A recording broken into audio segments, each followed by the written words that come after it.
Good morning, class. In our last class, we have discussed about chapter number 15 and we have done some extra questions related to chapter 15. I hope आप सब लोगों ने NCERT अच्छे से revise कर ली होगी, ठीक है. In this class, I am going to give you an assignment which is related to probability chapter number 15, ठीक है. This is the revision for your upcoming pre-board exams that are going to be held in your next week after Diwali, okay. So we are revising chapter number 15 probability. In last class we have done extra questions and in today's class I am going to give you an assignment. सबसे पहले बेटा आप अपने NCERT cover कीजिए. मेरी आपसे request है कि प्लीज़ बिना NCERT do not do any kind of extra question or this assignment even. First of all, do very thoroughly your NCERT. अपनी NCERT को बिल्कुल अपने टिप्स पे कीजिए. उसका एक एक क्वेश्चन आपको बहुत अच्छे से आना चाहिए. उसके बाद ही आई प्रेफर कि आप एक्स्ट्रा क्वेश्चंस कीजिए या फिर आप असाइनमेंट्स कीजिए, ठीक है. आई रिक्वेस्ट यू कि पहले प्लीज़ आप अपनी NCERT का एक एक क्वेश्चन बहुत अच्छी तरह से कीजिए. अगर कोई प्रॉब्लम है then please ask me, okay. You can ask me in your doubt session also, ठीक है, which are going to be held on Monday, ठीक है. नाउ मैं आपको ये असाइनमेंट दे रही हूँ. इसके क्वेश्चंस मैं आपको समझाऊंगी. I tell you about these questions and you have to do these questions. और इस असाइनमेंट में आपको जो भी प्रॉब्लम आए you have to complete it by Monday. और मंडे तक आपको इसमें कोई भी प्रॉब्लम आए तो you can discuss me on Monday, okay. Now just see question number 1. Question number 1 is saying that 3 coins are tossed simultaneously 200 times with the following frequencies of different outcomes. ये कह रहे हैं कि 3 सिक्के उछाले गए हैं एक ही बारी में 3 कॉइन्स को टॉस किया गया है 200 बार. कितने टाइम्स? 200 टाइम्स टॉस किया गया है. तो ये आउटकम्स आए हैं. हो सकता है कि तीनों बार हेड आए, हो सकता है 2 बार हेड आए और 1 बार टेल आए, हो सकता है 1 बार हेड आए और 2 बार टेल आए, हो सकता है एक भी बार भी हेड ना आए, तीनों बार टेल आ जाए. तो ये डिफरेंट आउटकम्स हैं. 200 में से 23 टाइम्स आपके 3 हेड आए हैं, 72 टाइम्स आपके 2 हेड आए हैं और 77 टाइम्स आपका 1 हेड आया है एंड 28 टाइम्स आपका एक भी हेड नहीं आया, तीनों बार टेल आए हैं, ठीक है. ये आउटकम्स आपने आपको समझ आ गया. You have to find out. आपको क्या फाइंड आउट करना है बेटा? You have to find out the probability of getting 2 heads. आपको प्रोबेबिलिटी निकालनी है, probability of getting 2 heads and probability of getting at least 2 heads. मैंने आपको कल भी बताया था in last class. I have told you कि I have told you that what is the meaning of at least and what is the meaning of at most. At least का मतलब होता है कम से कम. कम से कम का मतलब है उससे ज़्यादा भी हो सकता है और उतना भी हो सकता है, लेकिन उतना तो होना ही चाहिए. तो एट लीस्ट 2 हेड्स मतलब 2 से ज़्यादा हेड भी हो सकते हैं, 2 भी हो सकते हैं, लेकिन 2 से कम नहीं हो सकते. तो 2 भी हो सकते हैं, 2 से ज़्यादा भी हो सकते हैं. You have to find out the probability of at least 2 heads, ठीक.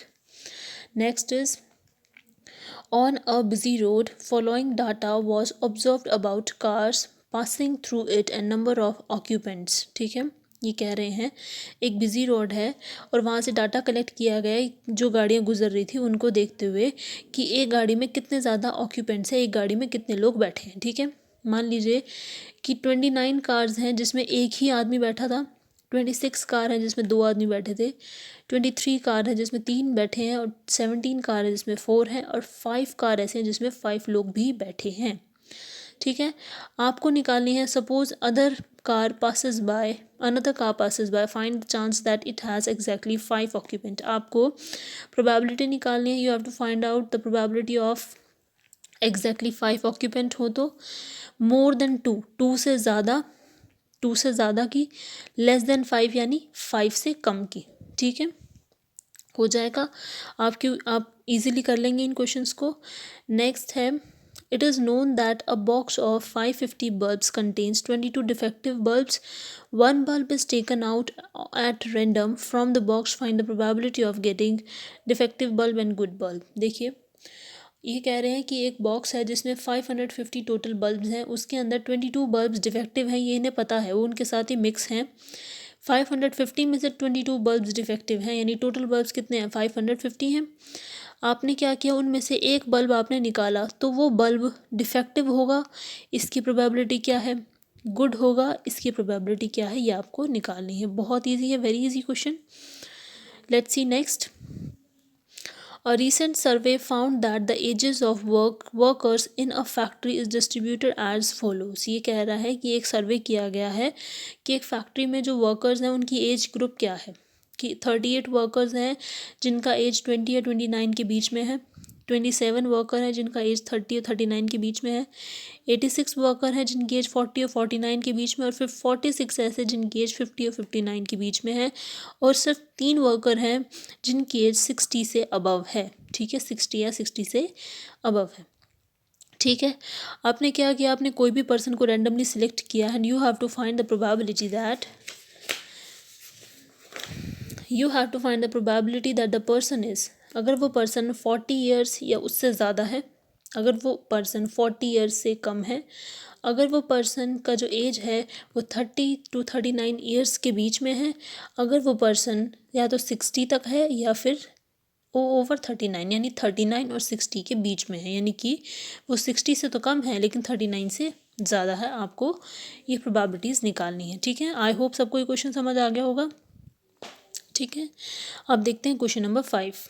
The percentage of marks scored by a student in the monthly unit test are given below. एक बच्चा है, उसके मंथली यूनिट टेस्ट के मार्क्स लिखे हुए हैं। ठीक है, यानी यूनिट टेस्ट 1 में he scored 69%, unit 2 in he scored 71, unit test 3 he scored 73%, and unit test 4 68%, and unit test 5 74%। ठीक है, आपने कोई भी एक यूनिट टेस्ट को रैंडमली सिलेक्ट कर लिया। You have to find the probability ताकि कि उस बच्चे के 70% से ऊपर नंबर आए, इसकी प्रोबेबिलिटी क्या है। अगर उस बच्चे के 70% से नीचे मार्क्स आए तो उसकी प्रोबेबिलिटी क्या है, आपको इसका प्रोबेबिलिटी निकालना है। ठीक है, सब क्लियर हो गया बहुत अच्छे से। ये परसेंटेजेस हैं, माइंड इट, ये मार्क्स नहीं है, ये परसेंटेजेस हैं। ठीक है, next is question number 6। A die is rolled 300 times. ये डाइस है बेटा। ठीक है, इसको डाइस पढ़िएगा आप। This is dice. A dice is rolled 300 times and the outcomes are recorded. आपने एक डाइस को 300 बार जो है वो उछाला है, रोल किया है, तो आउटकम्स क्या क्या आएंगे, 1 2 3 4 5 6, यही आउटकम्स होंगे। तो 1 कितनी बार आया, 42 बार आया, 2 कितनी बार, 60 बार, 3 55 बार, और 4 53 बार, 5 60 बार, 6 30 बार। ये क्या है, नंबर ऑफ फ्रीक्वेंसीज हैं इन आउटकम्स की। आपको प्रोबेबिलिटी निकालनी है फर्स्ट पार्ट में that the number is even number. Second में आपको प्रोबेबिलिटी निकालनी है कि वो जो नंबर है वो 4 से बड़ा होना चाहिए। फिर आपको प्रोबेबिलिटी निकालनी है कि वो जो नंबर है वो प्राइम नंबर होना चाहिए। ठीक है, निकल जाएगा, बहुत इजीली हो जाएगा। चलिए देखते हैं question number 7। There are 5 red, 6 black and 7 white balls in a bag. A ball is drawn at random from the bag. Find the probability that it may be. ये कह रहा है एक बैग है, उस बैग में 5 रेड बॉल हैं, 6 black ball हैं एंड 7 वाइट बॉल्स हैं, सब मिक्स हैं। ठीक है, आपने उन बॉल्स को रैंडमली निकाला, एक बॉल निकाली रैंडमली, कोई भी बॉल आंख बंद करके निकालेंगे। तो आपको ये बताना है कि वो बॉल जो है उसकी प्रोबेबिलिटी क्या होगी, कि उस बॉल का कलर अगर रेड होगा तो उसकी प्रोबेबिलिटी क्या होगी, अगर ब्लैक है या फिर वाइट है तो उसकी प्रोबेबिलिटी क्या होगी। ये बेटा आइदर और वाला केस है, ये बहुत इंपॉर्टेंट है। नाइदर नॉर एंड आइदर और, इन दोनों का केस बहुत इंपॉर्टेंट है, ये आप ध्यान से कीजिएगा। And not a white ball, white ball नहीं होनी चाहिए, बाकी और चाहे कोई भी बॉल हो। ठीक है, ये क्वेश्चन बहुत इंपॉर्टेंट है, 7th, इसको ध्यान से कीजिएगा, this is really very important. Now see next, आगे देखते हैं question number 8। Total 10 question prepare किए बच्चे मैंने आपके लिए। क्वेश्चन नंबर 8 देखते हैं। एक पर्स है, ठीक है, एक पर्स में 1 2 और 5, 1 रुपये के, 2 रुपये के और 5 रुपये के सिक्के हैं। ठीक है, 1 2 और 5 रुपीज़ के कॉइन्स हैं। 1 रुपये के कॉइन 10 है, 2 रुपये के कॉइन 14 है और 5 रुपये के कॉइन 15 है। ठीक है, आपको प्रोबेबिलिटी निकालनी है। You have to find the probability that the coin is not a 1 rupee coin, कि वो कॉइन 1 रुपये का नहीं होना चाहिए, बाकी चाहे किसी का भी कॉइन हो चलेगा, बस वो 1 रुपये का नहीं होना चाहिए। बी पार्ट है कि अगर वो कॉइन 5 रुपये का है तो क्या प्रोबेबिलिटी होगी। ठीक है, निकल जाएगा। इसका थर्ड पार्ट और लिख लीजिए, if is a rupee 3 coin, ये और लिख लीजिए आप। इसका थर्ड पार्ट भी लिख लीजिए कि अगर वो कॉइन जो है वो 3 रुपीज़ का कॉइन होगा तो उसकी प्रोबेबिलिटी क्या होगी, ये भी निकालना है आपको, ठीक है, दिमाग लगाइए। Now see question number 9। 11 bags of white flour each marked 5 kg actually contained the following weights of flour।